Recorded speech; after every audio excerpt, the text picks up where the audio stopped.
Assalamualaikum warahmatullahi wabarakatuh. Apa kabar adik-adikku yang saya cintai? Pada kesempatan ini, saya akan menerangkan tentang bagaimana cara membaca Al-Quran yang fasih dan yang benar sesuai dengan tajwidnya. Maka kali ini teman-teman kita akan membahas tentang mad iwad. Ini untuk kelas 8 yang mad iwad ini. Oleh karena itu, para teman-teman kita harus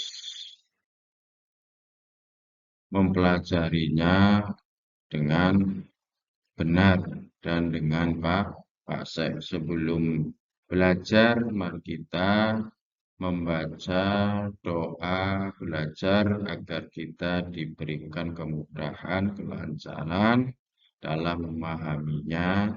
Mari kita bersama-sama membacakan Bismillahirrahmanirrahim.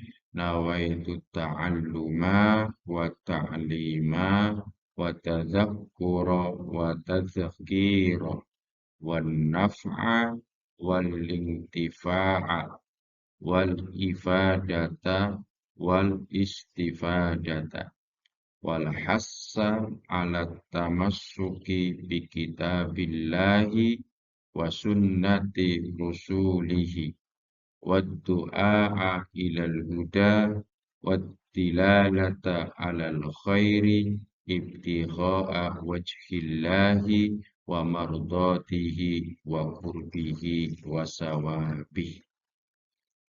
Ini doa niat belajar supaya kita diberikan kemudahannya. Tujuan pembelajaran tadi ada sampaikan tentang ilmu tajwid yang mana kita harus mempelajarinya biar dalam membaca Al-Quran itu tidak salah panjang pendeknya karena bisa menjadikan artinya juga berbeda. Maka tujuan pembelajaran ini yaitu yang pertama nanti saya akan menjelaskan pengertian tentang mad iwad, terus juga menyebutkan jenis-jenis mad iwad, menerapkan cara membaca mad iwad yang benar sesuai tajwid, memahami pentingnya mad iwad dalam tilawah Al-Quran. Ini yang harus kita pelajari. Untuk selanjutnya, yaitu adalah tentang bagaimana kita dalam membaca Al-Quran yang benar, yaitu adalah menganalisis hukum tajwid dalam bacaan Al-Quran, juga bagaimana mengamalkan hukum tajwid pada Al-Quran. Terus selanjutnya tentang mad itu, apa itu mad iwad? Kalau kita pahami, mad iwad adalah jenis mad yang terjadi ketika ada huruf yang berharokat kasroh dalam kurung fathah atau dhammah, tetapi dipanjang mad karena adanya suatu kondisi tertentu dalam tilawah Al-Quran.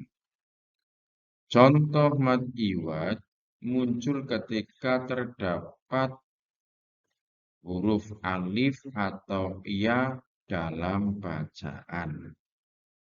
Pada mad iwad biasanya ada perubahan suara panjang yang memberi pengaruh pada bacaan Al-Quran, terutama dalam panjangnya bacaan. Lalu membantu agar bacaan lebih jelas dan benar sesuai dengan hukum tajwid. Ini yang harus kita pahami betul, ya, apa itu mad.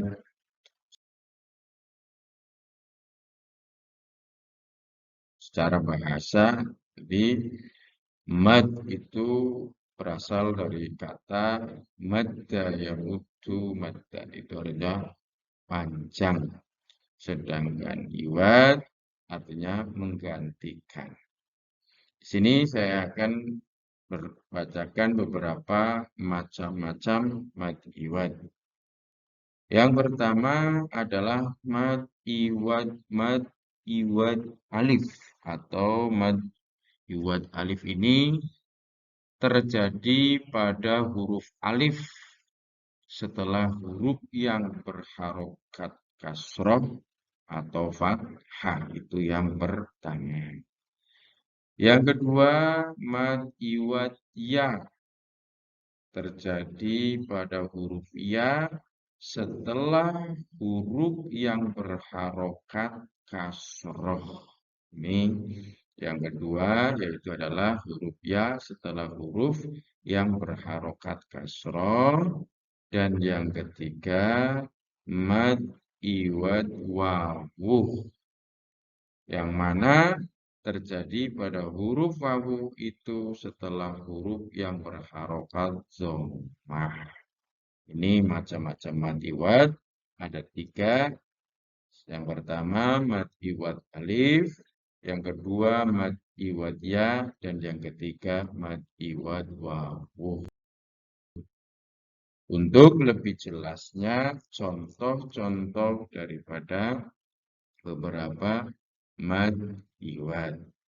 Contoh mad iwad dalam Al-Quran itu lafaz yang pertama laka fatham mubina. Nah, ini yang digarisbawahi itu adalah contoh daripada mad yang mana waqaf pada nun yang menyandang fathatain, maka bacaannya itu panjang atau 2 harokat. Dan yang kedua, contoh mad iwad yang mim ini contohnya adalah shiratam mustaqim. Ini dalam surat Al-Fatah ayat 2 itu mustaqimah, waqaf pada mim yang menyandang fathataini. Dan yang ketiga, contoh dari mad iwad ini adalah mim yang menyandang fathatain, yang lafadznya wa kanallahu aliman hakiman. Ini waqaf pada mim yang menyandang fathataini. Ini beberapa contoh mad iwad.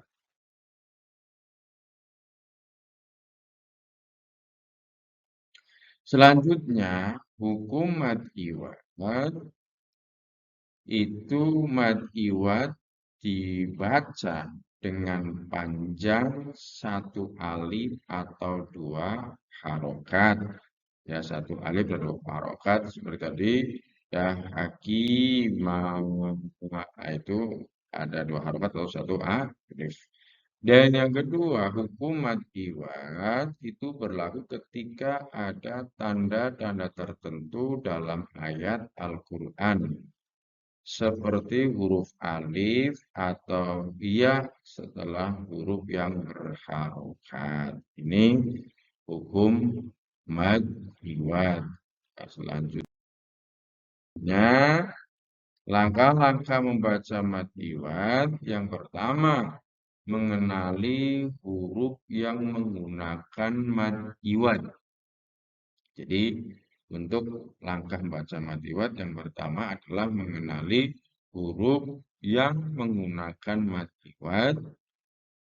Lihat apakah setelah huruf terdapat kasroh. Jadi kita harus melihat apakah itu setelah ada huruf kasroh. Dan yang kedua, langkah yang kedua dalam baca mad iwad itu adalah pastikan posisi mad iwad setelah huruf kasroh. Perhatikan apakah ada alif atau ya untuk mad iwad. Ini langkah yang kedua. Harus hati-hati apakah ada alif atau ya untuk mad iwad. Dan yang ketiga, langkah untuk membaca mad iwad yaitu adalah dengan baca lemah dengan lembut. Jadi lembut dan benar. Biasakan membaca mad iwad dengan panjang yang tepat satu atau dua harokat. Itu 3 langkah dalam cara membaca mad iwad.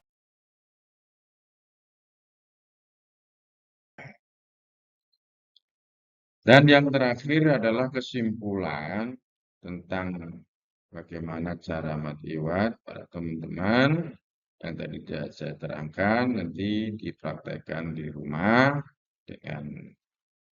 dengan apa yang kamu pelajari supaya kita bisa dilaksanakan. Dan kesimpulannya adalah mad iwad adalah jenis mad yang sangat penting dalam memperjelas bacaan Al-Quran dan melatih ketepatan tajwid. Terus memahami mad iwad akan meningkatkan kualitas bacaan dan memperlancar pemahaman isi Al-Quran. Ini kesimpulannya, supaya kita membaca Al-Quran dengan benar, dengan fasih, supaya tidak salah dalam artinya. Karena panjang dan pendeknya ini harus sesuaikan dengan ilmu tajwid. Ya, hanya itu yang saya sampaikan dan bermanfaat bagi para siswa untuk mempelajarinya. Penutup, terima kasih atas perhatian dan partisipasi siswa. Semoga pembelajaran mad iwad ini bisa diterapkan dengan baik dalam membaca Al-Quran. Terima kasih. Assalamualaikum warahmatullahi wabarakatuh.